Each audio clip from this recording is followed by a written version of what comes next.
My name is Dario Hasenstab. I have 2 degrees in international affairs, and I'm here with Balder Hagritz, a former university professor of mine, as well as an IR consultant. And together, we're bursting the Western bubble. Today, we will analyze the role of the military in the West through the lens of the Western bubble, because while Western societies have many strengths and significant weaknesses, in order to analyze these, we use the concept of the Western bubble. If you would like to know more about this concept, how this podcast started, or who we are, make sure to listen to our introduction episode. Hi, Balder. Why are we speaking about this topic today? Why are we speaking about the military? Hi, Dario. Well, ask your average person in Western Europe whether their country is peaceful or not. The answer will be yes. My country represents peace. However, the West, the Western bubble, as we've discussed it, represents also the largest military the world has ever known, and a military that is being used very actively as part of its foreign policy without many clear positive outcomes from that. And yet, unfortunately, now in 2024, you see a clear increase in military expenditure, in the use of the military, and it's worth analyzing that. Where does that comfort with the military come from, given that it hasn't actually provided much value for Western foreign policy?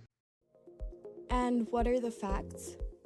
Total global military expenditure increased by 3.7% in real terms in 2022 to reach a new high of $2,240 billion. The 3 largest spenders in 2022, the United States, China, and Russia, accounted for 56% of the world total. The United States led the ranking of countries with highest military spending with $877 billion dedicated to its military. That constituted nearly 40% of the total military spending worldwide in that year. This amounted to 3.5% of the US's GDP, placing the US lower in the ranking of military expenditure as percentage of GDP than Saudi Arabia, Israel, Qatar, Algeria, and Russia. China was the second largest military spender with an estimated $292 million. Military expenditure in Europe saw also its steepest year-on-year increase in at least 30 years following the war in Ukraine. What is the bubble? So we just heard a lot of numbers, very many of them. And I think it might be a bit misleading when we're talking about the 3 largest military spenders in 2022, amounted to 56%. And then we need to look at the number that, the United States basically is 40% of the global budget. That's a lot, right? That means the other 16% is for China and Russia, who are 2 and 3 in that list. Yes, and then really you should add to the United States NATO as a whole, and then you get into a incredibly large percentage of global expenditure. And that has been consistent since the collapse of the Soviet Union, the end of the Cold War. The United States has always, over the past 70 years, been the largest military spender because of its huge economy. Since the 1990s, there hasn't been any serious rival to that military expenditure. But what is really interesting here is that the West feels the need to actually increase that, right? The United States has always had this kind of steady increase because its specific relationship with its military. But now you see other NATO countries also very, very aggressively increasing their military budgets. And you have to ask yourself, why, given that you are already by far the most dominant military force on the planet? I mean, because there's some other countries on, particularly when we're talking about the military budget as part of GDP. There's some countries which are higher there, which we maybe wouldn't expect. I think Russia is one that we would expect. Ukraine is on there as well. But those numbers are a bit skewed lately for Ukraine. But then we also see Saudi Arabia, Qatar, Algeria. And I mean, that to a certain extent makes sense because I'm pretty sure there's a feeling of needing to catch up, right? I mean, because let's be honest, Europe and the United States, they have been building up their military for hundreds of years now. And in these other countries, you have a very recent influx of money with oil and gas, and therefore kind of needing to build up your military, particularly because you were living in a very militarized world. Yes, and in some ways, this is also related to a lack of trust in the geopolitics of the West, right? So if you're Saudi Arabia, you don't know if in the next 50 years you can still rely on the United States or European allies to protect your interests, and therefore you're going to up the ante.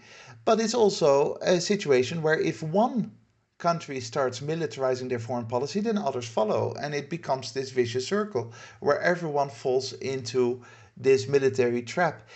And if you don't think about it, if so you just intuitively say, okay, it makes sense. Saudi Arabia needs to defend itself, needs to defend its interests.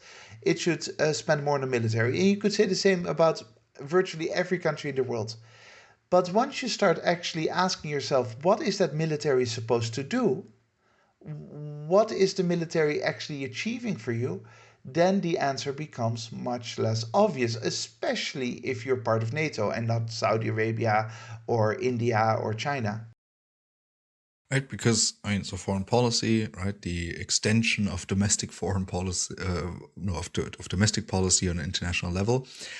What is that, right? What are your interests? And we see that within different countries, there's different approaches to this.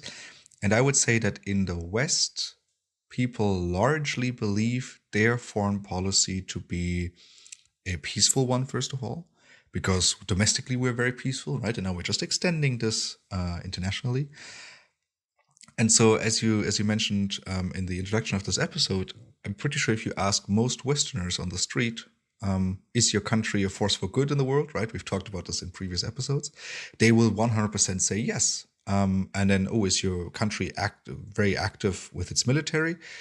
They will most likely say no, and if so, only for good reasons, like bringing peace to Afghanistan. Yeah, absolutely. This is very clear in, for example, my own country, which I've ranted about quite a lot already. But the average person in the Netherlands believes their country to be a peaceful country. That is just they understand that there is military action undertaken in different places around the world, but that's from their perspective as part of an international coalition to do good.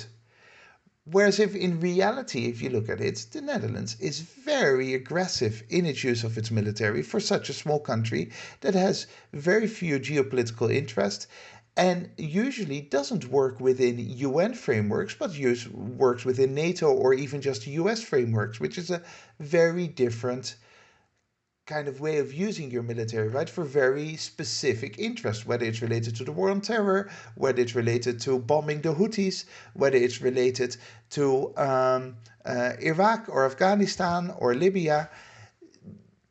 And this is not compatible with that self-image of your average Dutch person saying we are a country that is peaceful. Then the word peaceful has no actual practical meaning. You are bombing places, you're killing people, you're killing civilians, you're destroying buildings. You are using your military might without UN or global legitimacy. In that moment, you're no longer a peaceful country. And yet we believe, and when I say we, of course, I'm talking about the Western bubble and the West, that it's other countries that are usually the aggressors. I mean, let's put aside Russia, Ukraine, because I think that's a very obvious case right now where there's actual military aggression going on. But we particularly, for example, see this with regards to China, right? That we perceive China to be very aggressive militarily because, yes, they are expanding in the South China Sea and there's military drills in and around, more around Taiwan. But China, in its use of the military, is nowhere near what the West has been doing. It's not even close. It's nowhere near the levels of Western militarization of their foreign policy. So again, your average Dutch person or Spanish person or German person might feel intuitively that China is a threat to world peace. But what they really feel is that China is a threat to the Western model, because China is not threatening world peace. China has not used its military for aggressive purposes. Western countries have consistently been aggressive on that world stage, and the world stage hasn't been aggressive against those Western countries, at least not in any Westphalian term. You can talk about terrorism. Terrorism has not been anywhere near as problematic as sometimes people believe it to have been, but at the very minimum, terrorists are not going to be dealt with by usual traditional military means. You can't, as we have seen over and over again. And yet the West is consistently using its power, its unrivaled military power, to try to achieve foreign policy aims. And that is incredibly destructive if you compare that then to China, which uses its economy, which uses its diplomacy to get its foreign policy goals achieved. No alien coming from outer space looking at this planet will say, oh, China are somehow the threat to peaceful interaction between nations. China haven't invaded another country for the past 40 years. The West have. I very much like that alien perspective, right? Sometimes you do need to take a bigger step back and think about, okay, would an alien think that China is the major threat in the world right now? And I do think that that alien will most likely think no. It's very obvious. It's not some kind of obscure, weird, deep analysis where I get lost in my thoughts. Any person who's just looking at the facts of the world today can see which countries have actually invaded other countries, which countries have bombed other countries, which countries have tried to impose their will through military means. And those countries do not include China, they do not include India, they include Western nations and to a certain extent Russia, of course.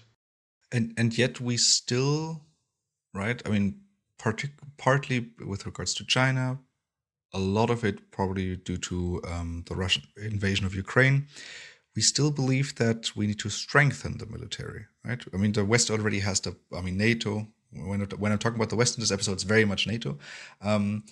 Has the biggest and strongest military in the world, spends by far the most, and yet still there is this belief that we need to strengthen this because otherwise, or else, right? Yeah, there was, with the collapse of the Soviet Union, the end of the Cold War, there was a lot of talk in the 1990s about a peace dividend, right? Hey, we don't need to spend on our military anymore. Why not? Because the existential threat of a world war breaking out between the two superpowers is gone. There is no chance of Soviet tanks reaching Berlin or reaching Madrid anymore. It's just not going to happen. Now we can cut back on our military. We can reduce our focus on violence and armed pressure.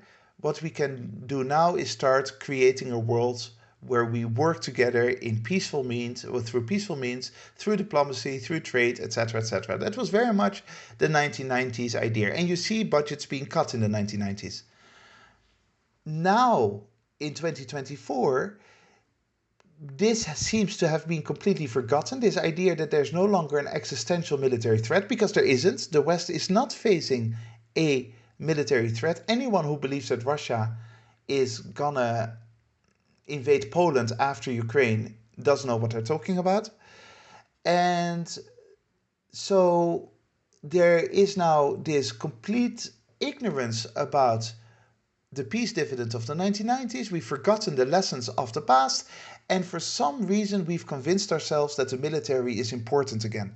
And really, what I would guess is happening here is that people in the West feel simply insecure about the Western position in the world. The West is on the decline. We are becoming less influential. We're becoming less powerful. And then we have sort of a Pavlovian reaction of, oh, the world is becoming a scary place because we can't control it anymore. Let's build up our military again without any rational analysis to back that up. But doesn't this fall under the prevention paradox, right? So I think most of us learned about the prevention paradox during COVID, right? So there were a lot of measures in the beginning, which led to no infections at an early stage. So people thought, oh, we don't need these measures, maybe. The very same could be applied here because you just said that Russia is never going to invade Poland after Ukraine, right? So why is that the case? It's because NATO has the strongest military in the world. Then isn't that a prevention paradox to think, well, because we're so safe, we shouldn't invest more into the military because, ultimately, we are safe, right? Kind of forgetting that spending a lot on the military in the first place is what makes us so safe now. Right. Well, so that's a very long conversation that we can have about um, the role of the military in general. So let me first answer it by looking at the reality in 2024, and then we can talk about the paradox behind it a little bit more in depth. But right now in 2024, the Russian budget on the Russian expenditure on the military is roughly the same, more or less, as that of France, as that of Germany, as that of the UK, let alone the United States and all the other NATO allies together, right? So the idea that Russia is anywhere close in the next 10, 20, 30 years to achieving any kind of even parity with the West is simply false. Russia is so far away from their capabilities of actually threatening the West that right now no prevention in that sense would even work. Right, even if you were to go down that argument, like whether the West outspends Russia by 7-1, which is what it does now, or Europe outspends Russia by 7-1. NATO outspends Russia by, I don't know, maths, 30-1 or something like that. But even if Europe decreases its budget by 50%, they would still be way stronger militarily than Russia. So there's no prevention issue there. But then you get into the more complicated conversation, the more complex conversation of actually what makes you safe and what doesn't. NATO increasing its budget, what is more likely to happen? That Russia says, oh, we will just give up? Okay, we won't spend more. Or will they actually try to find ways to counter that? Either through increasing their own military expenditure, creating a vicious circle, or through ways to threaten NATO in non-conventional warfare, through nuclear weapons, through terrorism, through ways that they can circumvent their clear disadvantage in terms of military power, traditional military power. So the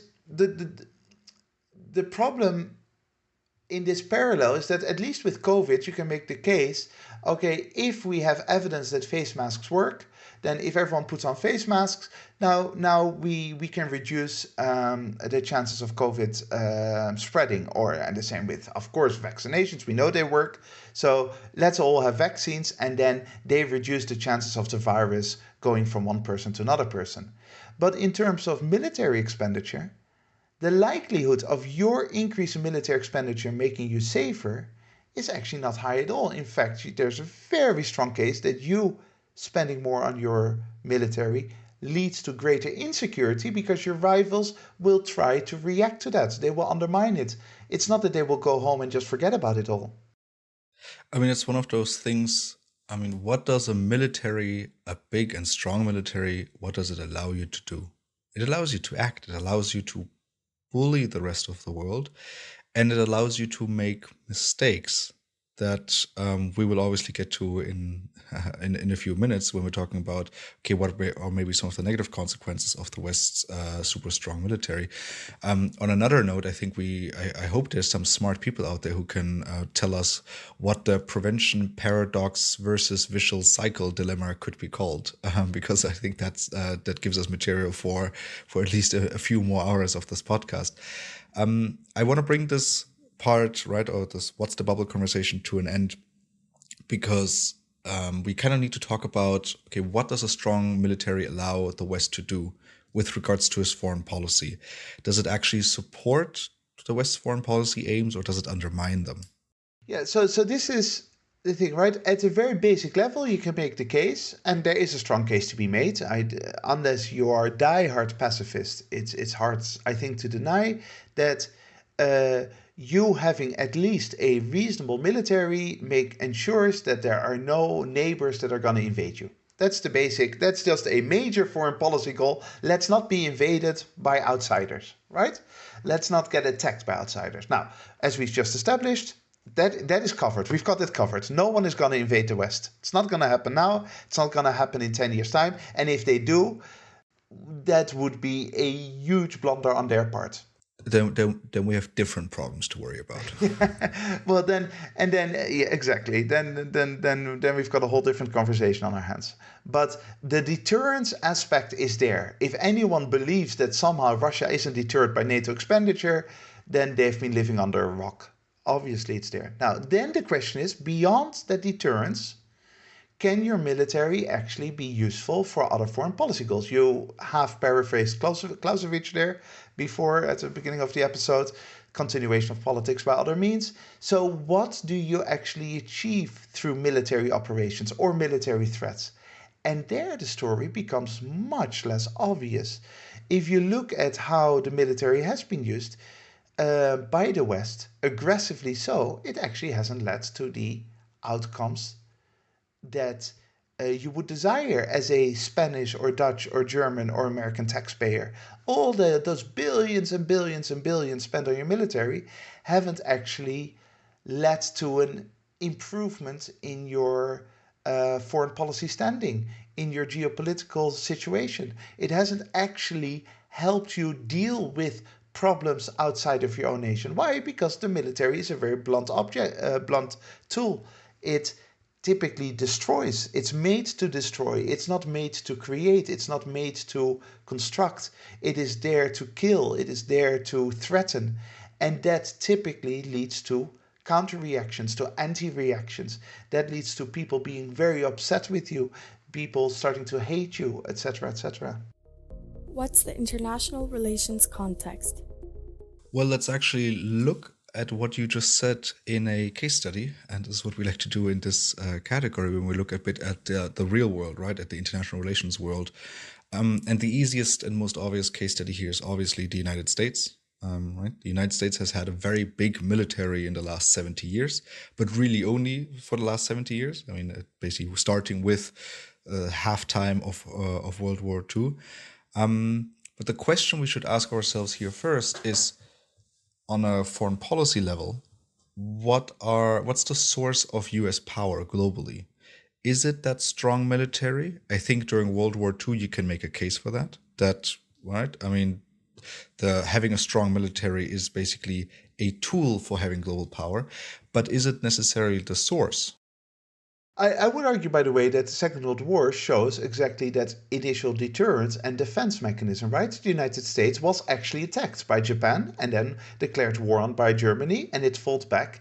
And in that situation, once you're attacked, a military is incredibly useful.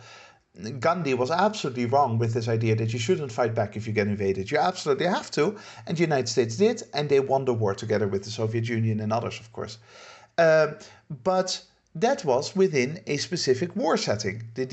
That was Japan and Germany starting a Second World War, mostly based on near Pacific and European interest, without the United States actually being a direct player in those dynamics. Now,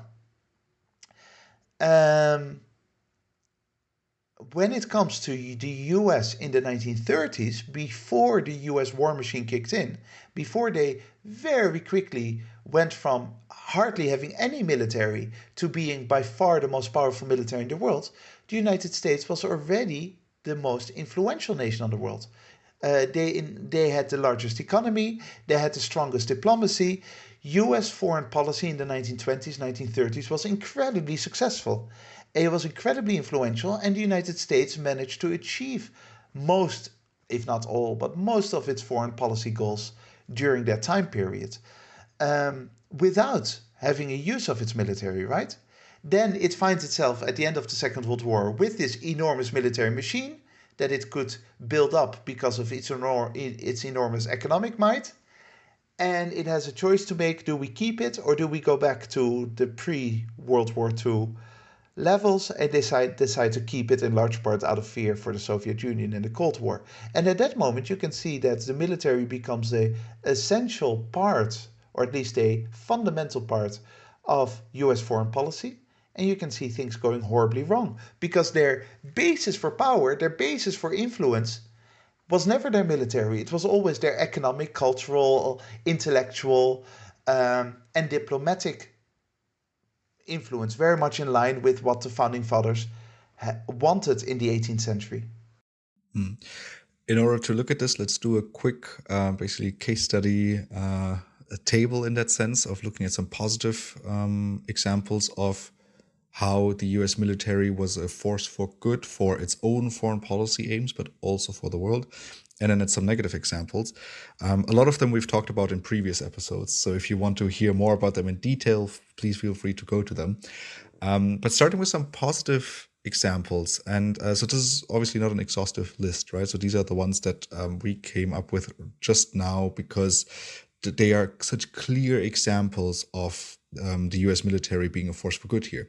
And the first one being Desert Storm and Desert Shield, when it was Iraq that attacked Kuwait, right? So very much within the Westphalian system, sovereignty was violated. And the United States, together with the rest of the world and a UN Security Council mandate, came together to basically at first push Iraq out of Kuwait and then kind of push into Iraq, making sure that Saddam Hussein got a clear message to not do this again. Yeah, and essentially to clip his wings, to ensure Saddam Hussein, by the way, built up through Western support previously, Saddam Hussein was a threat to the region. That was clear through his actions against Kuwait, also previously invading Iran with Western support, by the way. And it was obviously the right thing to do, at least according to the UN, according to global popular opinion, with clear legitimacy for the United States to use its overwhelming military force to make sure that Saddam Hussein would not be a problem in the future. They did that, and I think it's very hard to make a case against them doing that. If they hadn't used their military at that moment, the world would probably be a worse place right now. Absolutely. And then there's another example of, or at least I think the clearest example that we have nowadays for a good use of the military, and that is protecting global trade lanes, particularly from, and this is already where we need to draw a line, from pirates, not necessarily from other countries, right? So here, the specific example we're talking about are the Somali pirates, right, at the Horn of Africa. But this is again within a global context, right? So this is usually a global alliance that kind of protects these trade lanes because everyone has a shared interest in these. And the fact that I think most people can agree that Somali pirates are not necessarily a constructive player on the global stage. Indeed, and two notes are worth making here. The first is that this distinguishes the Somali pirates from the Houthis at the situation right now in 2024, which is a very different kind of situation where there's no global legitimacy. It's a much more complex issue. So let's make the distinction. And secondly, an interesting observation: unlike the Desert Storm and Desert Shield examples, protecting trade lanes doesn't require an overly extensive military. It doesn't require 850 billion budgets to achieve, right? You just need a well-functioning navy, which is exactly what the United States had in the 1920s, 1930s. Protect its own trade lanes. It didn't spend much on the military, but it did have the ability to protect its economic interest. And that makes a lot of sense. And it still makes sense in 2024 to do that. You need to make sure that criminals and other types of destructive or disruptive actors cannot mess around with your economic globalized system. And then the two last positive examples are a bit more controversial and maybe require a bit of a longer debate, which we've had at other points and will continue to have in the future. The first one is the one of nuclear weapons, where, right, we actually did 2 episodes on this, on what is the role of nuclear weapons and is it a positive one? I think both of us agree that nuclear weapons are actually a force for good because they prevent more conflict in the world, and this is good because it decreases human suffering. And then the second one being the arms race leading to the downfall of the Soviet Union. And this one I would now particularly see within US interests, right? Because we're talking about the military being a tool for foreign policy. So if we see it isolated as this, right? Not overall whether it's a good thing with if the Soviet Union kind of had its downfall or not. But that arms race, right? So being able to put more money into its military, building up its military quicker and more powerful, and kind of forcing the Soviet Union into this race, ultimately leading to its downfall, for the United States turned out pretty well, right? And you didn't even have to fire a single shot. Yes, absolutely. So strategically, there was this decision made. We know that the Soviet Union is in trouble. We want to accelerate this process. We're going to create Star Wars, and that was the name of the program that Reagan used at the time. We're going to have all these very expensive initiatives, and that will accelerate the downfall of our rival. And that, exactly as you said, regardless of whether this was the right way to go about it or not, there was a clear foreign policy goal, and the military helped in achieving that foreign policy goal. That makes sense. I should point out, by the way, that you were a little bit quick in to say, "Hey, nuclear weapons are a force for good in the world." There can be a positive impact on nuclear weapons, right? Rather than, I don't want someone to clip just that one quote from you and say, Dario is looking forward to nuclear holocaust destroying the whole planet.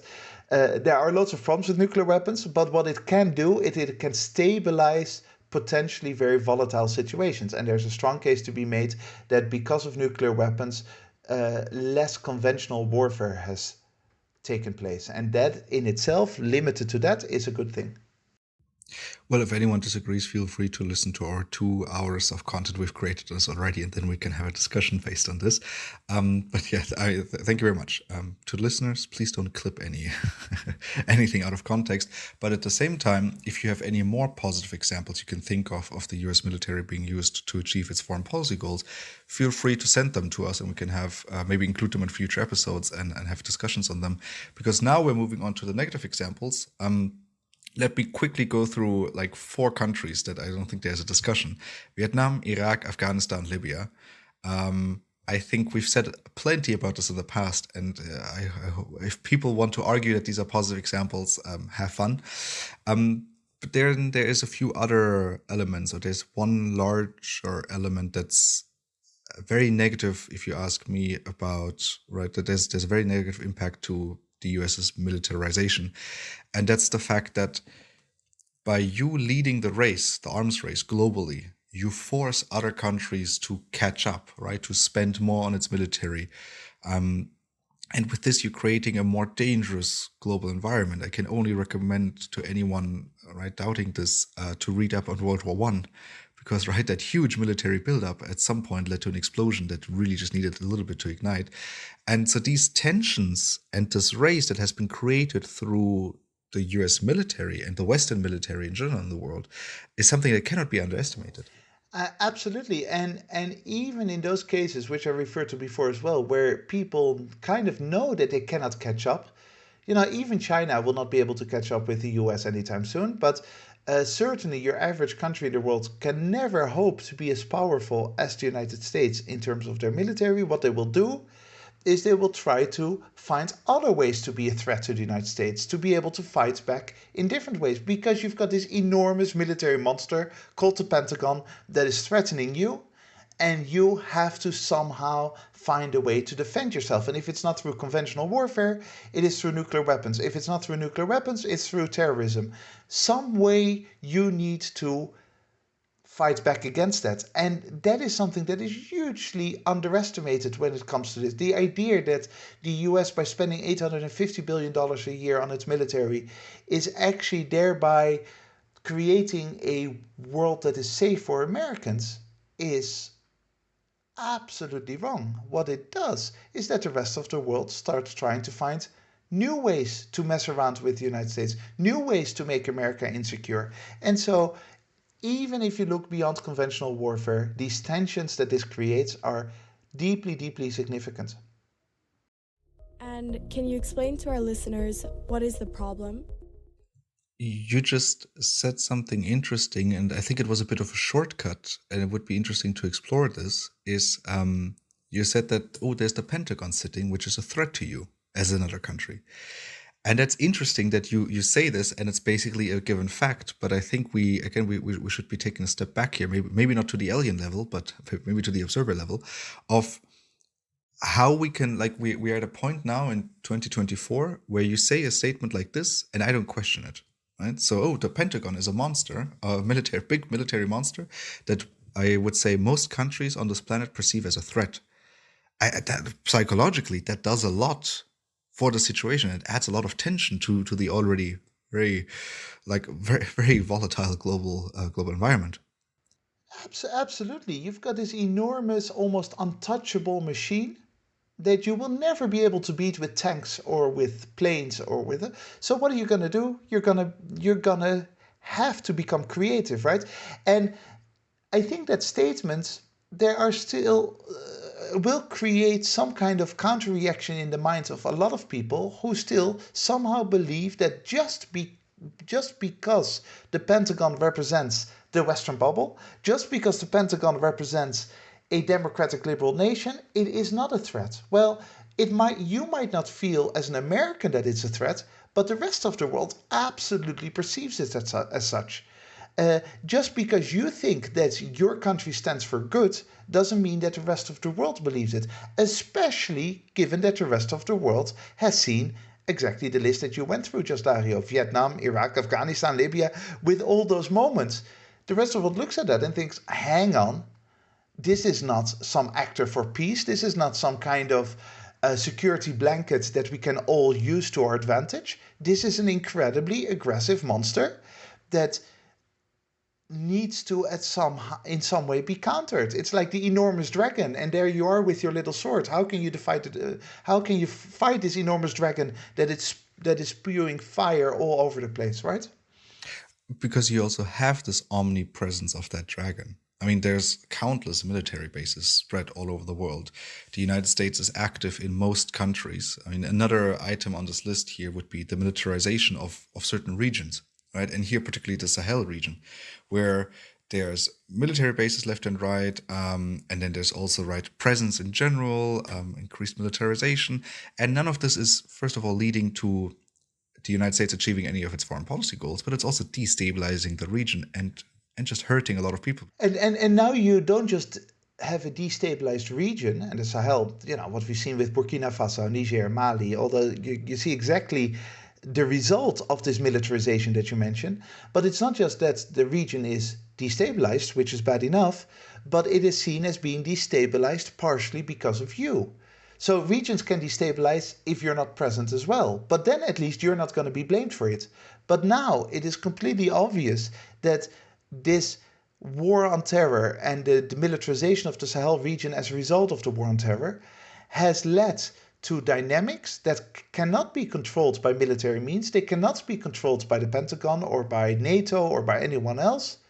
And you've got an awful lot of people who blame the United States and other countries for the suffering and the struggles that are taking place on the ground. And so you're not telling me that this in any way either makes your average US citizen safer or allows the White House or the United States as a whole to achieve any of its main political goals. Maybe with a bit of a stretch, you can argue that this destabilized situation makes it easier for outside actors to control natural resources or something like that. But that's about it. There's not much more to it. And then the last aspect of this is that it's, I mean, apart from having military means you're going to use it somehow, and usually you use it in a negative way. It creates the dynamics around the world that are very difficult to control and that are leading to more tensions. And lastly, it's also just very costly. You're spending a huge amount of money on this, which maybe is missing at home. And if I listen to the US media at the moment, right, there's so much money missing for infrastructure. Infrastructure and also just poverty alleviation programs. The whole thing about the student debt and the enormous amounts of money that are being spent on healthcare, but don't actually reach the majority of the of Americans. There is so much work to be done within the United States. All the objective statistics show it, right? Increased poverty, worse healthcare for your average American, social programs that are collapsing, huge national debt, enormous national debt. And think about it, the United States could cut its military budget in half and it would still be clearly the largest military power in the world. It could save 400 billion on its military and still not be threatened by China or by Russia, because they would never have the capability of invading. They would never have the possibility of actually being an existential threat to you. And that would be 400 billion a year spent on much more productive purposes such as education, healthcare, poverty alleviation, infrastructure, etc. And what now? Looking into the future, I mean, you already said it, there's a lot of money that could be spent elsewhere, but that money is not being spent elsewhere because within NATO particularly, you have the 2% goal, right? Which means that every NATO member should, has to spend 2% of its GDP on the military. Given that under normal circumstances, a country's GDP is usually growing, that means that also these military budgets will keep on growing, which is a very sneaky way, right, of constantly increasing your military might. Then you also have, right, expansion into other countries where, I mean, now Sweden and Finland have joined. So I don't see a stop to this trend, right? I see constant further militarization within the West, and as a result, also globally making the world not necessarily a safer place. Yeah, and so the analysis has to be, where does this come from? If you can't point at actual foreign policy success because of your military, why does this 2% goal exist, and how can we convince society not to stick to that, right? How can we convince our country, the Netherlands, which has just seen a 13% increase in its military, to stop going down this path? I think there are two ways to talk about that, and hopefully the future conversations will go in that direction. The first is basically just to ask the question, please show me what you want to achieve with this military, and don't tell me that you want to avoid Russia invading, because Russia is not going to invade. Stop that, please. And then you have to look at, okay, maybe there's something deeper underneath all of this. Maybe it is just that the West feels incredibly insecure right now because it knows that it's on the decline. It knows that it no longer has the power that it had 30 years ago. And it creates the military as this kind of fake security blanket, trying to still feel safe in an uncertain future. And so the conversation in the future has to be about that, right? Like, how can we make the West stop feeling so unsafe, accepting that the world is changing, and stop hiding behind a useless military expenditure that only takes the focus away from the things that are really needed. This seems like a great moment to end today's conversation on the role of the military in the West. If you have any questions, comments, or regards, make sure to send us an email to thewesternbubble@gmail.com, and we will try to incorporate them in our following episodes. Thank you very much to the listeners for joining us today. Make sure to join us again next week when we burst the Western bubble. That is it from my side. Balder, which closing quote did you pick for us today? I almost cancelled our conversation previously because you asked the horrifying question, is Bob Dylan part of the Beatles? Or was he part of the Beatles? Now, it shows the enormous disrespect that your generation has for the might of Bob Dylan and the Beatles as well, by the way. Go back to the 1960s, listen to the music, it's worth it. Bob Dylan, very much part of the world surrounding Vietnam, wrote many amazing songs, many anti-war songs, and I decided to choose this quote. You that never done nothing, but built to destroy, you play with my world like it's your little toy. You put a gun in my hand and you hide from my eyes, and you turn and run farther when the fast bullets fly.